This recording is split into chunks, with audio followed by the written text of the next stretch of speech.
Hey everyone, it's me, Jacob Austin. Welcome to episode 4 of our video blog. Right behind me is an antique railroad trestle. This is Calico Ghost Town in Arkansas. This is where this is located, and it's really cool. You can see there's a lot of amazing bracing. There's a lot of triangles there used in the bracing. It's all wood structure, so it's really cool, except for the bolts holding it together. And it's really neat to see this. It's an old design bridge, and there's a lot more interesting stuff coming in the next few minutes. You don't want to miss it. So thanks for watching. Where are we? We're in Calico Rock, Arkansas, in the ghost town of Calico Rock. And right now we're back by an old abandoned railroad trestle. And we brought the car back here, but we're going to have to back out because the road's like this wide. Wow. Oh, look at this. And a car wash. I know what is that. I know. It's really cool. I'm going to take a video of you taking a video. Yeah. Isn't that cool? I love it. Wow.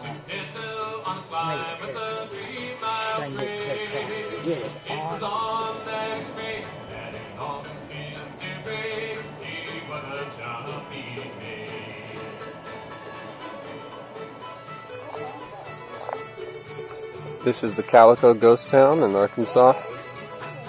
A lot of buildings are overgrown with vegetation and other things.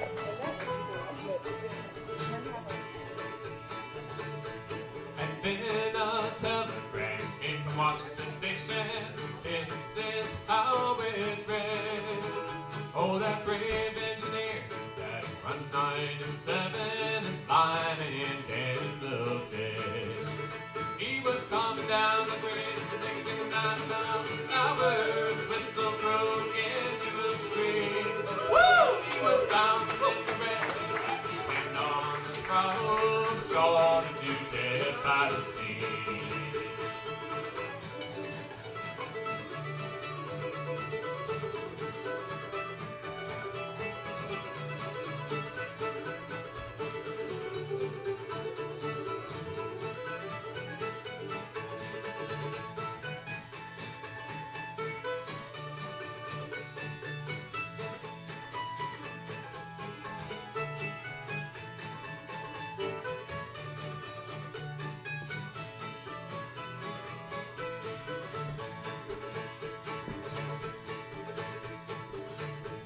Now all you ladies had better take the warning from this time on and learn. Never speak harsh words to your true love or husband. He will leave you and never return.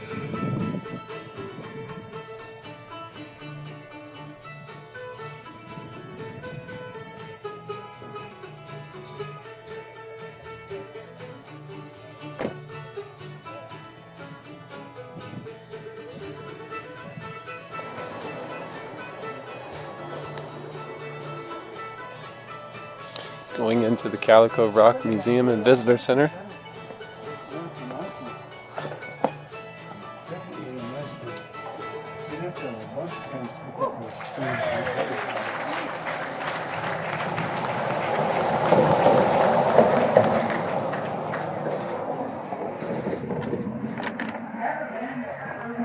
Okay, let me tell you about our museum. Okay.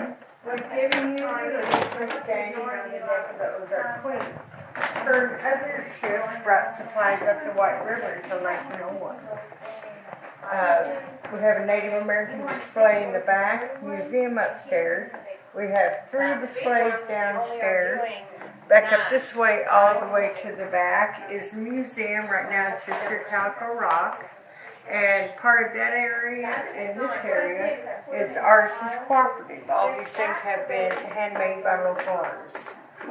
And before you leave, I would like for you all to sign our guest book. That's how we get our grants. That's I'll great. do that right now. Ooh, thank you. Before we forget. That's really neat.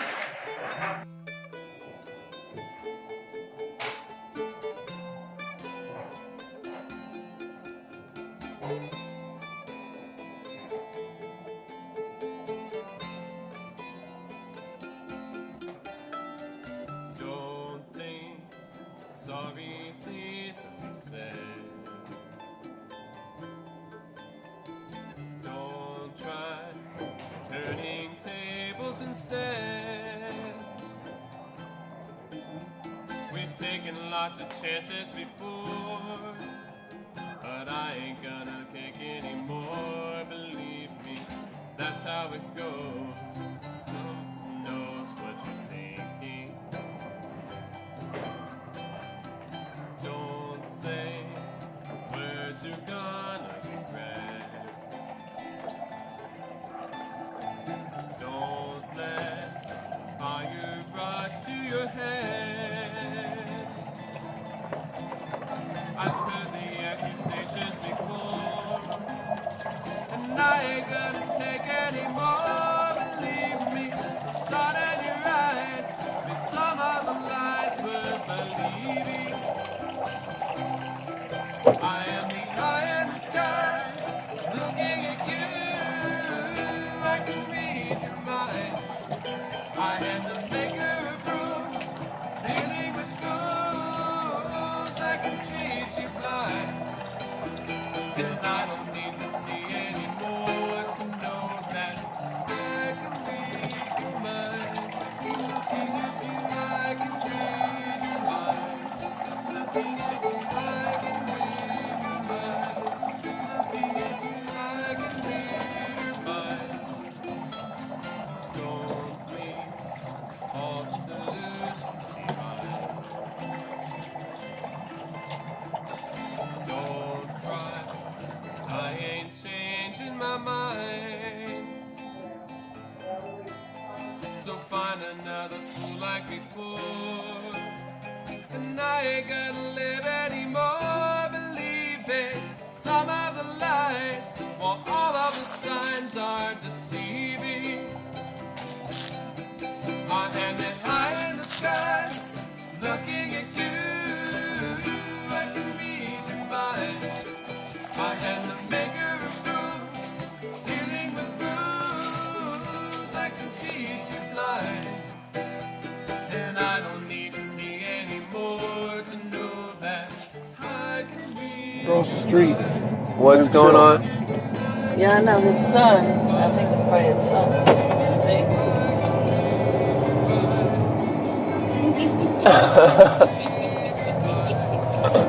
The stuff you see and the places you'll go.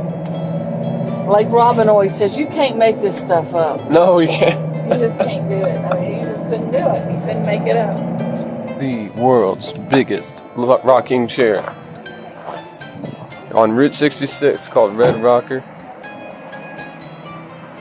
From 2008 to 2016, it was the world's biggest, so there's probably a bigger one now.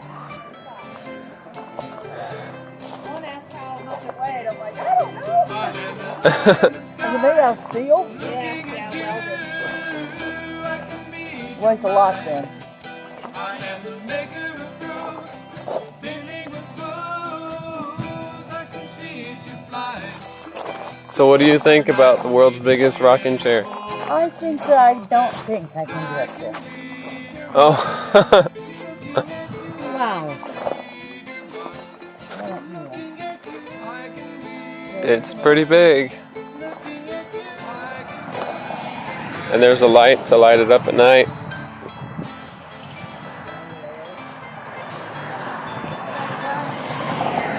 Some stickers over here.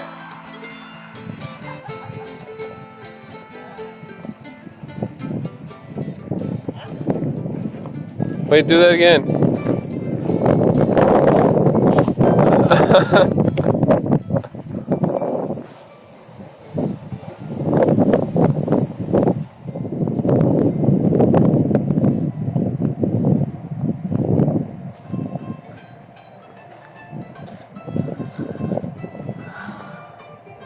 What's going on?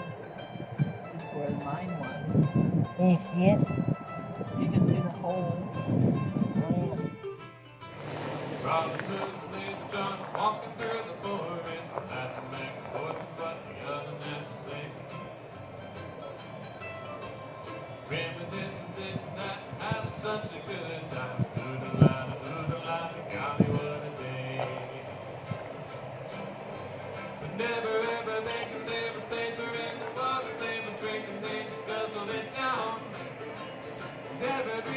That's 400 feet wide, making the surface of the deposit, this says 528. Cook's recording of the location of Meramec Spring and the iron deposit set the stage for future development in the area.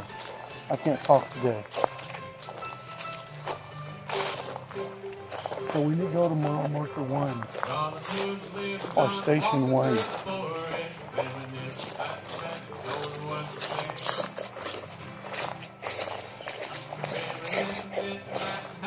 Wait.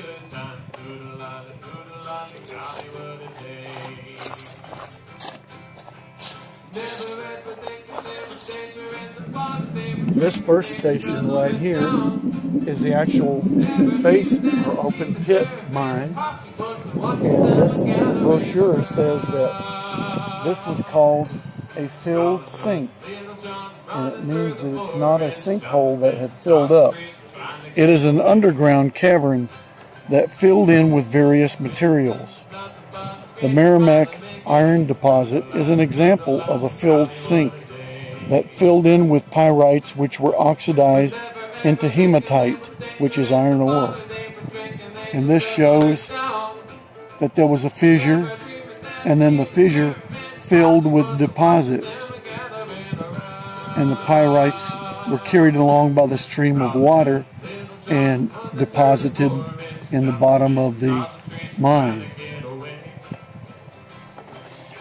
The Meramec iron deposit also contained a natural or central core or horse of clay and rock, not hematite. The horse measured 80 feet deep and between 75 and 100 feet in diameter. There was hematite located beneath the horse, which was eventually mined.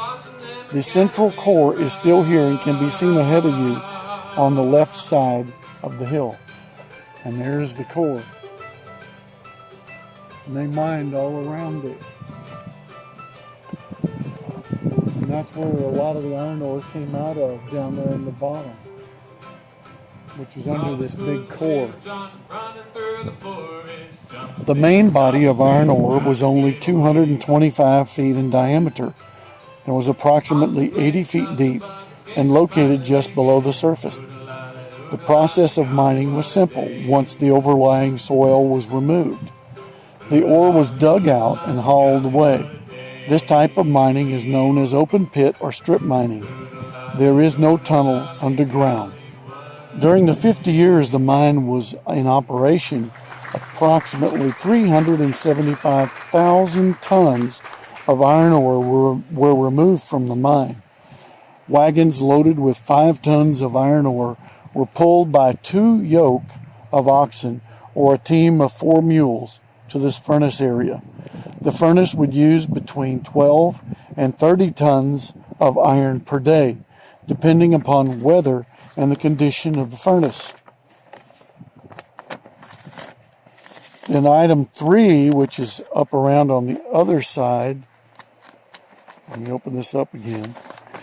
That was 2, which when we were looking at the stake at 1, then that core, 2 was up on the hill, 3 was on the far end of the hill, back over that way where the rails to keep you going over the side are. And then 4 is back around to the left where the open pit is still. It says 3, the life of a miner. The tools of a miner in the 1800s were very simple. They included a pick, shovel, bucket, and some black powder. The miners usually worked in 2-man teams. The first miner would use his pick and shovel to dig out the ore and break it into small pieces, which could be loaded into buckets. When the buckets were full, the second miner would haul them away. One man could, on average, dig 3 tons of iron ore per day. The great demand for the iron ore required the miners to work year-round in all types of weather. During the first 3 years of operation, all employees of the Meramec Iron Works earned $10 per month. Men who worked for less than 1 month were paid at a rate of 50 cents per day. Most people did not work on Sundays, and those that did were only paid 25 cents per day. By the closing years of the iron works, the wages had more than doubled. Miners were then earning between $1.50 and $1.75 per day. But when they went to the company store, they found that coffee was 31 cents a pound. Eggs per dozen were 6 cents. Shoes were $2. And as you can imagine, the iron ore kind of ate up the leather in the soles pretty quickly because it was sharp and jagged. Sugar was 16 cents a pound. Tobacco was 25 cents a pound. Wood, chopped, a cord of wood, was 37 cents. Pretty cheap, but in today's dollars, that would probably be $60 or $70 for a cord of wood. By the end of the 1800s, there was so little iron ore left in the mine, the topsoil had been stripped away during the mining process, leaving behind poor soil. Over the past 100 years, the soil has improved enough to sustain plant life, including pine, sycamore, blackberry, and mullein. The downy woodpecker has come into the area. With little cover for large animals, most of the permanent inhabitants of the mine are reptiles.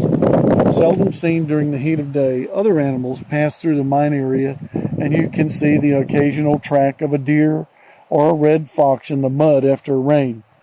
During the morning hours, birds may be seen looking for berries and seeds on the plants that grow and are found within the mine area.